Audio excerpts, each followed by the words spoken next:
This is the last chapter of early childhood. This is where we will discuss, as you may have guessed, Erickson's psychosocial perspective and seeing how our personality contributes to our social circles and achievements. According to Erickson, during the early childhood developmental stage, we are facing the two big tasks of determining whether we are going to be people who take initiative or people who are going to feel guilty for taking the initiative. And according to Erickson, in order for us to really get on the positive resolution of this, we need to have parents who encourage us and guide us with constructive guidance, feedback, and criticism. We find that children who have a sense of who they are and that they belong somewhere and that they mean something to family members and to maybe their soccer team if they're a part of that, then they're more likely to take initiative.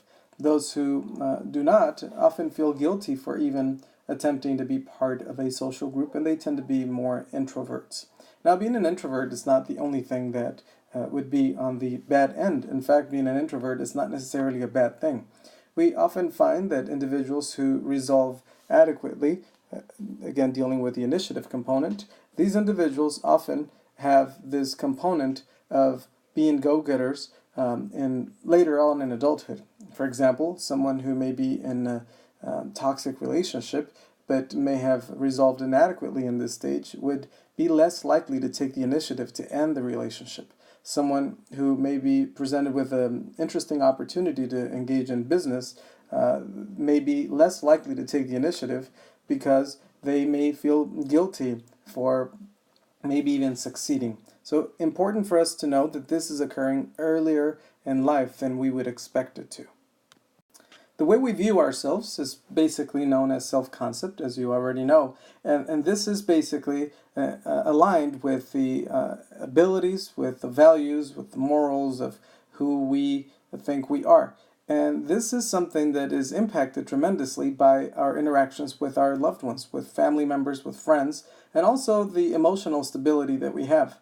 Our self-concepts between the ages of 3 and 5, which is early childhood, consists mostly of observable characteristics, such as what is written at the bottom here. I'm Johnny, I have a green shirt, and I can comb my hair all by myself.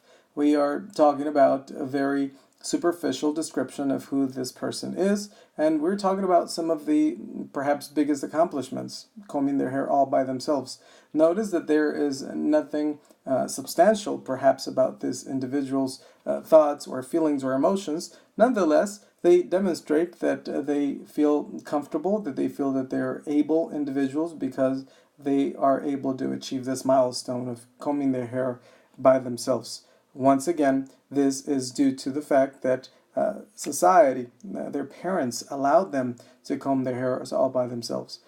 Jaden, my nephew, who oftentimes tries to comb his hair, doesn't look too well. Now, I could ridicule him and say, hey, you did a terrible job, and then his ability and his self-concept would be changed. But if instead I encourage and I said, maybe you just need a little help with this in here, then he is more likely to feel comfortable with taking initiative and developing a more positive self-concept. In the self-concept, they also make use of emotions and they make them part of their descriptions. And we see that this typically occurs at the age of 3. For example, here in the excerpt, I'm happy because when I play with my friends, and then I don't like scary movies. We're talking about an emotion of happiness that is seen and recorded at a particular time, and we're dealing with a social circle. And we're also talking about the preference for maybe other movies other than scary movies. We're talking about an emotion that he is trying to avoid fear. This, again, could be indicative of the child's personality, who can be just a temporary personality, or it could be something that would be common for them as they develop. The self-concepts also began to coincide with the way the mothers report their children to be. Prior to the age of 5, children often just focus on their positive things. But at the age of 5, they begin to get a sense of accountability, perhaps, and social responsibility, and especially if asked in front of mothers, they may then begin to think that it would be a good idea to also state their negative personality traits.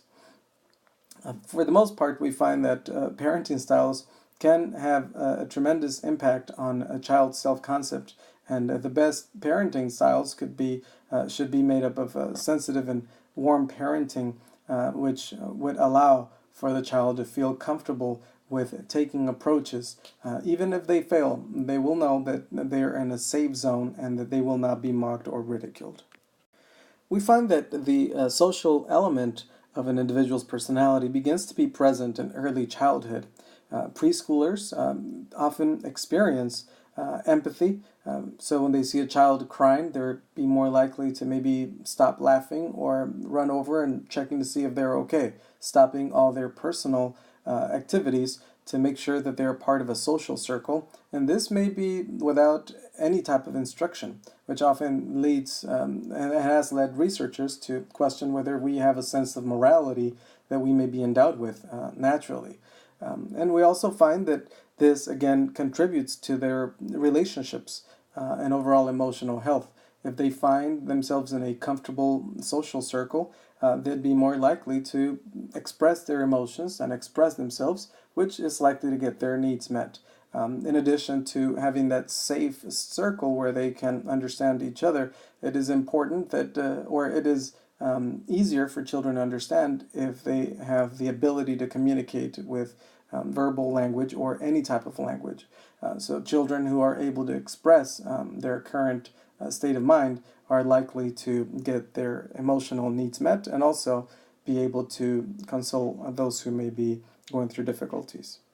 Along with that social growth, we see that the child's cognitive development continues to expand beyond themselves, despite their egocentric views, which may not necessarily end, according to Piaget, until the age of 7. We see that children's ability to understand others' emotions is seen around the age of 4 and 5. This is where they begin to emphasize external and obvious factors about others. So in the example here, Jimmy is happy because he is riding his bike.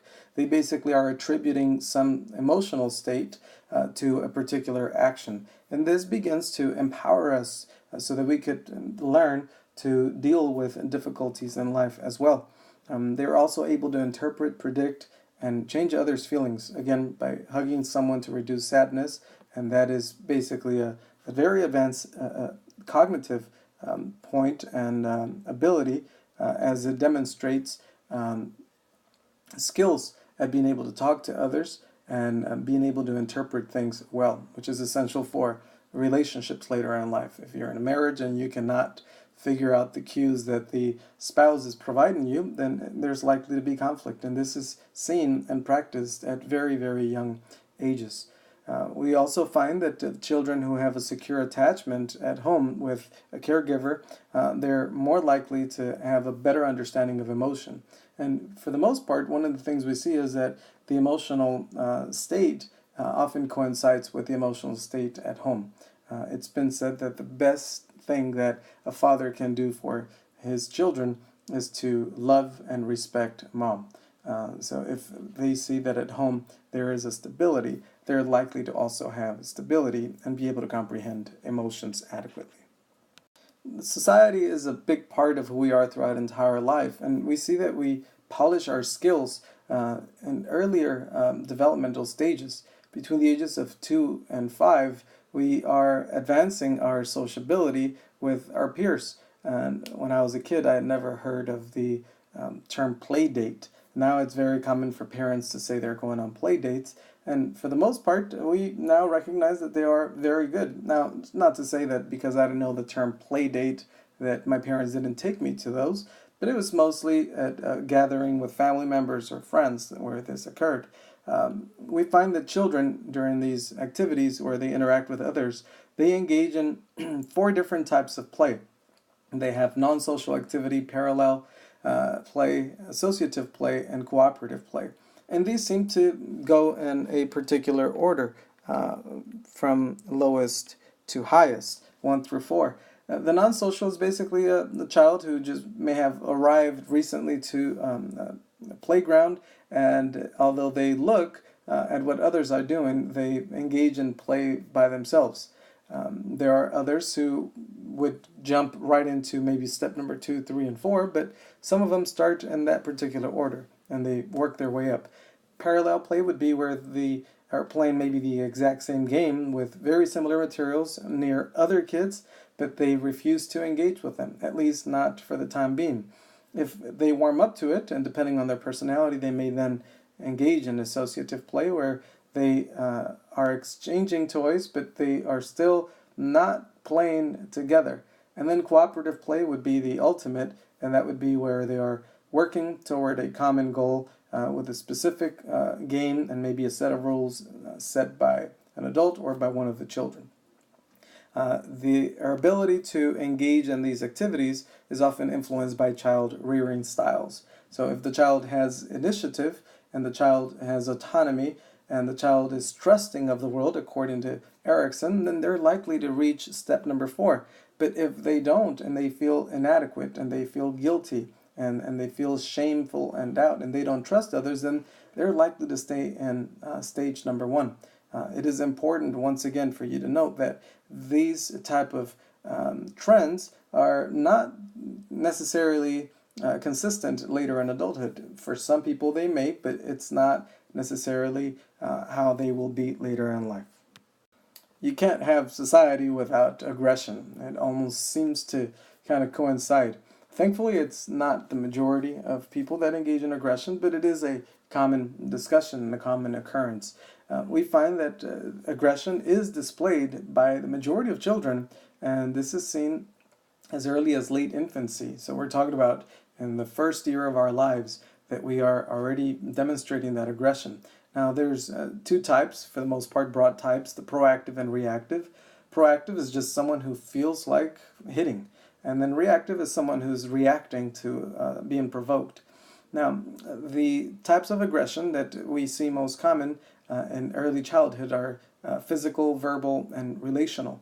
And it's interesting to see that there may be gender differences and also age differences. Physical aggression is more common earlier in life, where they may hit, where they may pinch, or just be aggressive.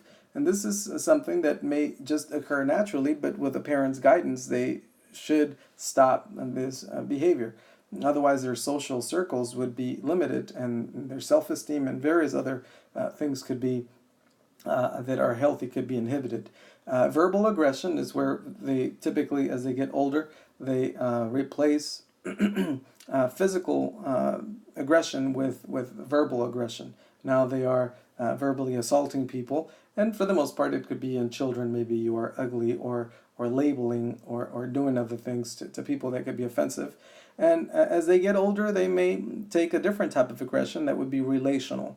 This is often seen among girls, and this is where they may start some type of rumor to alienate or isolate someone who they want to harm. So if I have a feud with somebody else, I may, instead of fighting or attacking them verbally, I could start a rumor about them not being clean, or about them being having some negative attribute, and that way I could make them be isolated. And this is actually quite interesting, as it demonstrates malicious intent, but also tremendous cognitive ability for them to machinate the entire piece.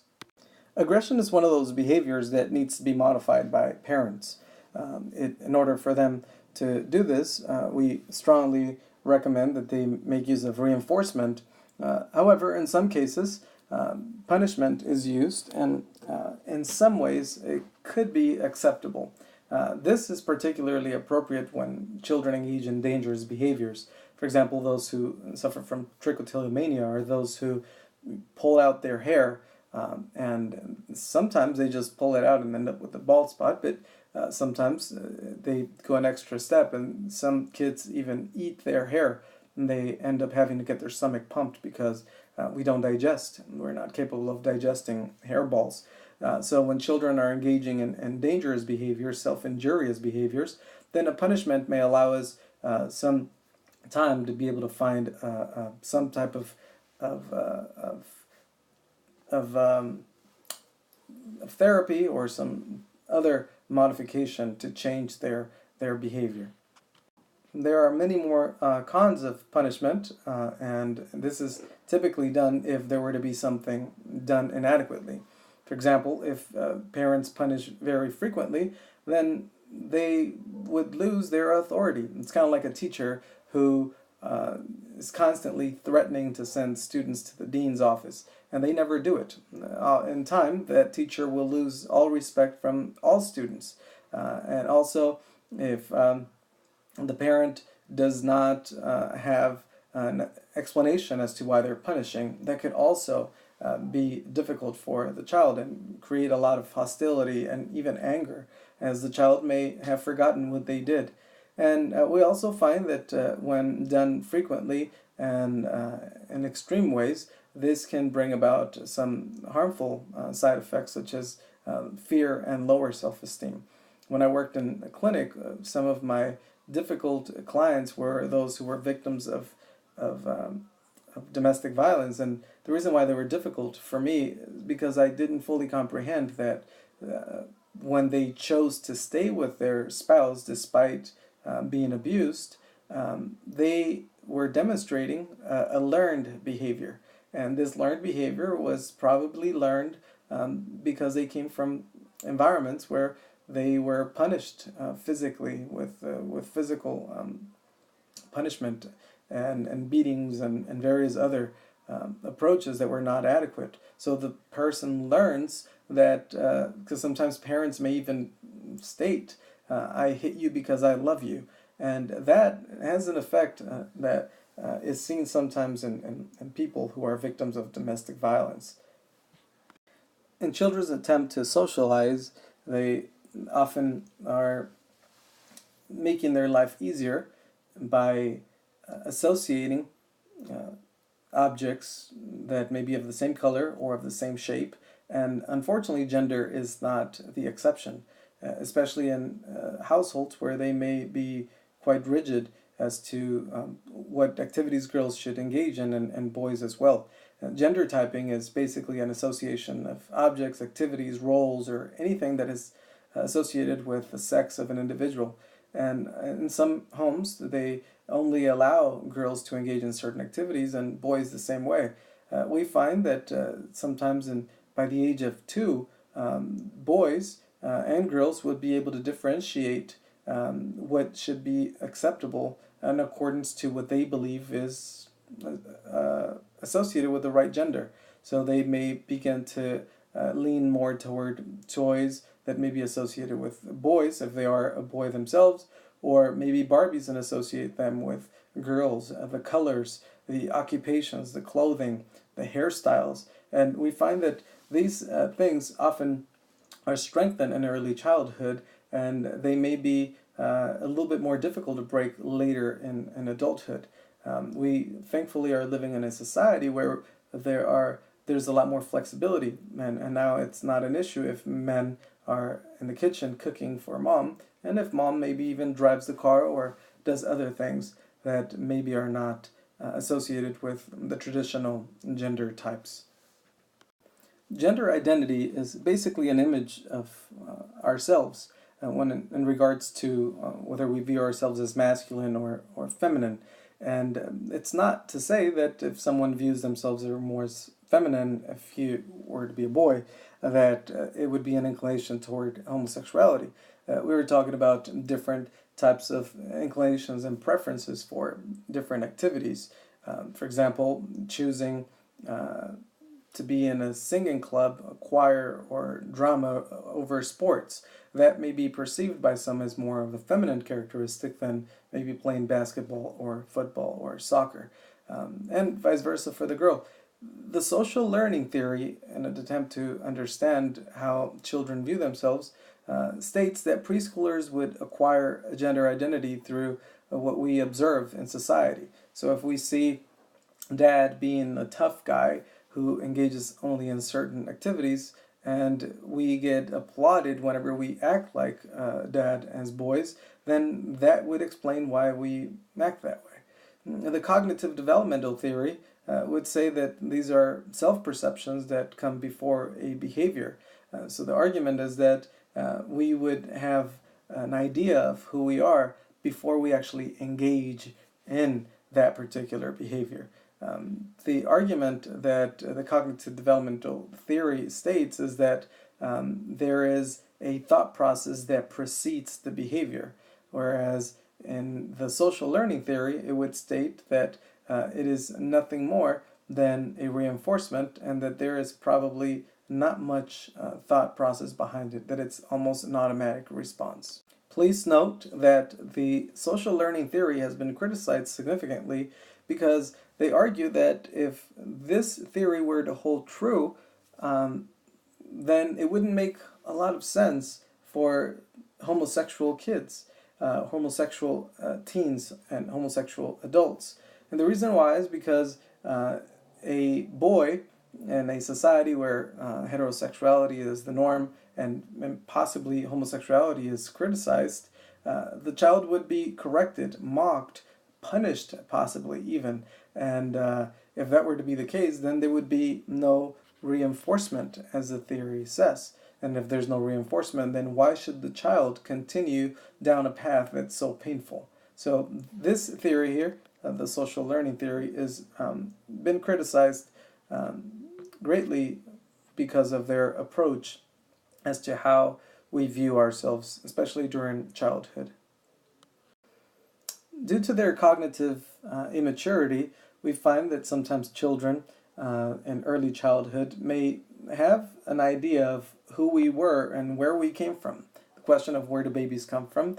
There are so many different stories that children have been given, and they're very gullible because their cognitive abilities don't allow them to maybe think about that critically.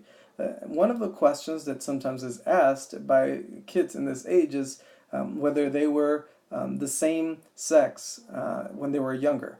Was I a girl or a boy when I was little? This is something that demonstrates that children have not yet mastered gender constancy.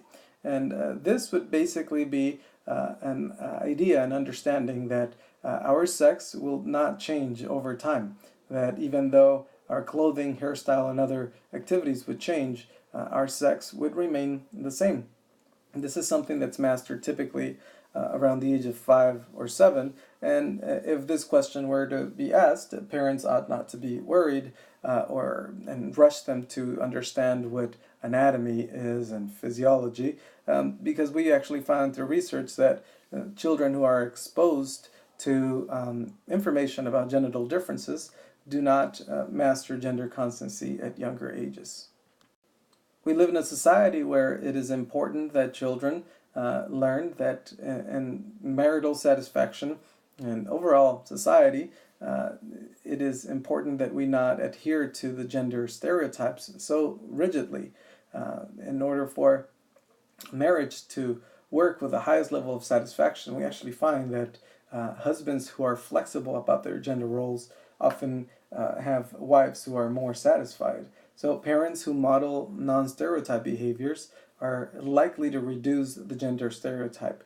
Now, this could be a little difficult, and often, again, is something that is worked out in therapy by couples after they've already gotten married. But we find that parents can begin to reduce that by doing simple things. Again, taking turns cooking dinner, helping children with homework, driving, and letting mom take the activities that dad does occasionally and letting dad do the same thing.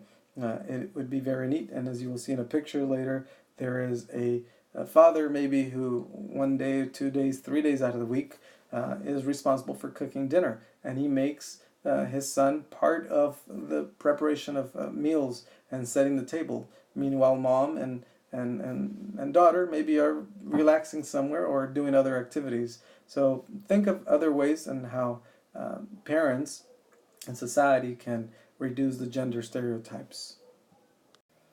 The way we raise our children varies from culture to culture, parent to parent, but there are 4 particular child rearing styles, parenting styles, that have been identified and have been studied, and I'd like you to be familiar with them. They're authoritative, authoritarian, permissive, and uninvolved. According to the research that's been noted by this in here, authoritative parenting style is considered to be the best type of parenting style.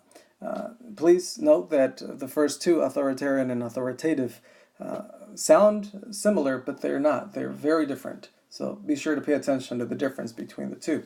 The authoritative parenting style is one who is, in a way, a democratic parenting style.